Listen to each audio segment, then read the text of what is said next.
Matapos ang pag-unfollow ni Catherine Bernardo kay Andrea Berliantes sa social media, mas lumakas nga ang paniniwala ng netizen na tila totoo ang nasabing issue na third party sa hiwalayan nila Catherine Bernardo at Daniel Padilla.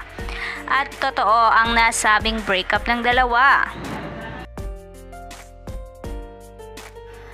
Ayon pa sa nilabas na pahayag ni OG Diaz, palihim di umanong nagkikita sila Daniel Padilla at Andrea Berliantes.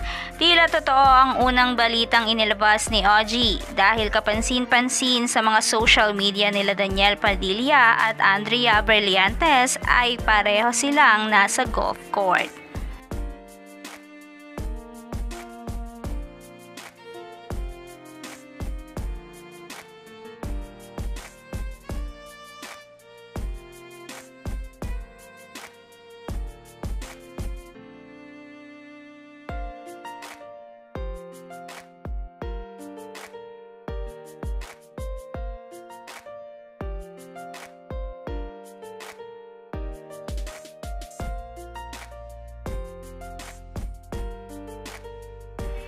Nagkataon lamang ba ito o totoo ang nasabing palihim nagkikita sila Daniel Padilla at Andrea Berliantes?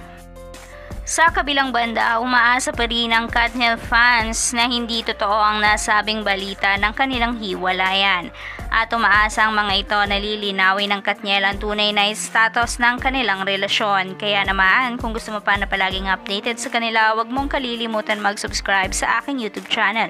At pindutin mo na rin ang notification bell para mas updated ka ka-Chismis Trend. Thank you for watching!